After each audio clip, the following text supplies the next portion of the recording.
Olá! Em 2022, o Brasil vai comemorar 200 anos de independência.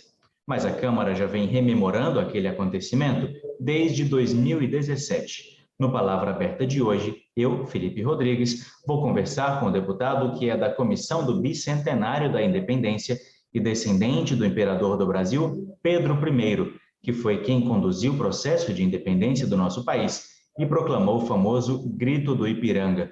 Deputado Luiz Felipe de Orleans e Bragança, do PSL de São Paulo, é um prazer ter o senhor aqui conosco hoje. Muito obrigado, Felipe. Obrigado por me recebendo.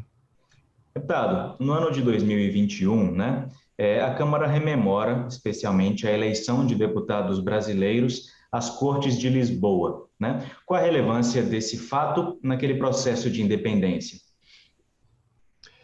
É muito importante que a gente relembre esse fato histórico, muito porque foi quando o Brasil entra em simbiose com a evolução política que estava acontecendo na Europa.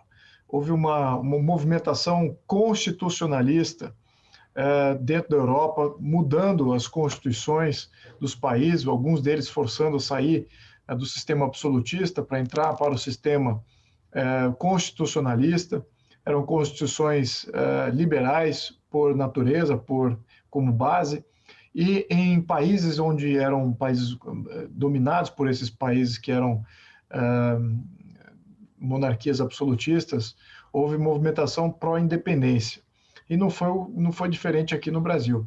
Então, nós nos inserimos aí como sendo uma reverberação de uma movimentação muito importante que mudou o cenário político da Europa e materializou uma possibilidade aqui no Brasil. Não foi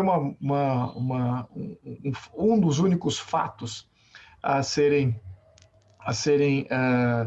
contribuidores aqui da nossa independência, mas ele mostrou que a sociedade brasileira estava demandando essa independência em função das mudanças que estavam sendo propostas ali em Portugal. Quando se fala de independência, é sempre importante destacar o papel de algumas figuras, como, por exemplo, da dona Leopoldina, que participou ativamente com protagonismo de momentos decisivos da política nacional que levaram à independência.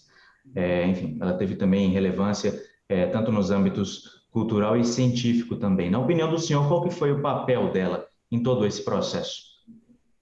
Eu acho que o papel da Leopoldina, na minha opinião, foi fundamental. Ela tem uma história que não foi bem contada, ou ela é, de certa maneira, sufocada da nossa historiografia, que é exatamente entender quem era Leopoldina, de onde ela vinha, quem era a sua família, a relevância da sua família na Europa, e isso que eu acho que é um dos fatos mais contundentes aí de entender a nossa independência, porque a Leopoldina ela já carregava consigo todo um aprendizado que a sua família, a família de Habsburgo, na minha opinião, era a mais importante da Europa continental.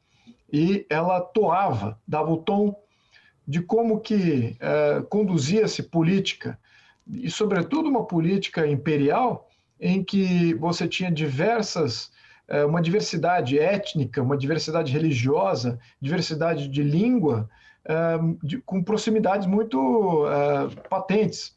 Foi a questão do Império Austro-Húngaro. Também você via fronteiras a 360 graus. Isso faz com que ou o seu sistema funciona para que a sua cidadania e aqueles que estão dentro do Império o defenda, ou você falece como instituição.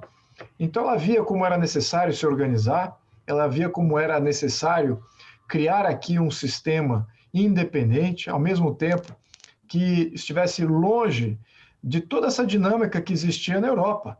O Brasil, do ponto de vista da Leopoldina, era um império nos trópicos, fora dessa dinâmica europeia, então não tinha nenhum dos prejuízos, dos vícios da dinâmica política da Europa. Ao mesmo tempo, tinha uma oportunidade muito grande de trazer ali uma extensão, talvez até do própria família de Habsburgo no futuro. No fundo, foi isso que aconteceu, claro que do ponto de vista muito limitado, muito porque havia essas mudanças que ocorreram na Europa, foram avassaladoras, durante todo o século XIX e início do século XX.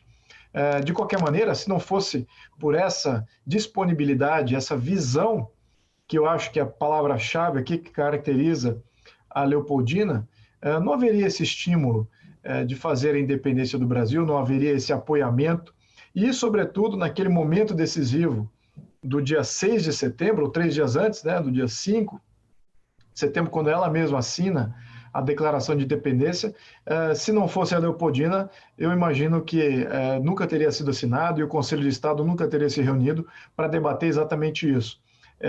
E foi daí que enviou-se a carta a Pedro I para que ele assinasse aqui em São Paulo, no Ipiranga. Então, ela foi, não acho que ela foi uma coadjuvante, acho que ela foi uma personalidade atuante na nossa independência, mas é muito interessante a gente redescobrir quem ela era, de onde ela vinha e por que ela pensava do jeito que ela pensava, que destoava muito das outras princesas e rainhas, imperatrizes que existiam na Europa. Deputado, eu tenho usado ao longo da nossa conversa aqui o termo processo, né, para representar a independência, justamente por entender que não foi uma decisão inopinada, né, repentina. Quais outros personagens, né, além da Dona Leopoldina, ou na linguagem atual, quais outros players, né, o senhor considera que foram mais importantes para a independência? Bem, você tinha exatamente a Leopoldina é um dos players atuantes, claro que o José Bonifácio também é de extrema importância, e o próprio Pedro I, como agente de todas essas mudanças. Mas eu diria que o José Bonifácio, ele tinha aquela visão organizacional, aquela capacidade de organizar e entender que nós tínhamos uma argamassa social e institucional capaz de se organizar para fazer essa mudança. A Leopoldina, ela tinha a visão que estava alinhada a essa organização política do José Bonifácio, mas ela carregava consigo a legitimidade que vem da história, a unção que vem do Vaticano e também a sua própria legitimidade como personalidade. O Pedro I, ele é um agente político de mudança, né? Ele sempre tinha um temperamento intempestivo e sempre quis protagonizar grandes eventos. Então, e nunca teve medo, nunca se furtou de estar à frente. Então, eu diria que esses três carregam aí a independência do Brasil. Se fôssemos estender, obviamente que dependia de grupos de apoio importantes, né? Você dependia de vários grupos relacionados à igreja, à maçonaria, aos militares, ou parte dos militares, à marinha, né? Agora, sem esses três agentes, eu acho que você não teria uma independência do Brasil. Uhum. Para a gente concluir aqui, né? O senhor é da Comissão do Bicentenário, né? Quais são os próximos trabalhos, ou quais são os próximos passos que a comissão pensa, né, de 2021 e 2022 para fazer memória da independência?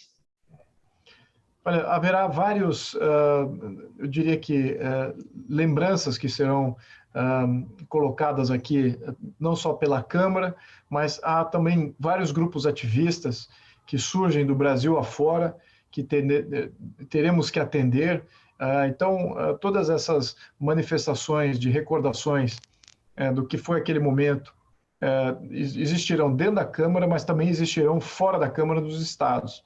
E há outros movimentos que surgem que aí extrapolam a comissão, né? Aí você tem movimentos que surgem para fazer eventos que podem estar relacionados a alguns ministérios, Ministério do Turismo, Ministério da Cultura, Ministério da Educação, possivelmente, ou nenhum deles, ou simplesmente manifestações da sociedade organizada que surgem, tanto como premiação de música clássica ou de relembrança do que era comido naquela época, qual era a comida, qual era o menu que era corrente naquela época, assim, qual eram as músicas que eram escutadas, enfim, acho que isso não depende aqui dos agentes de Estado, dos parlamentares, nem da comissão. Então está acontecendo espontaneamente também. E são inúmeras manifestações aí que podem acontecer.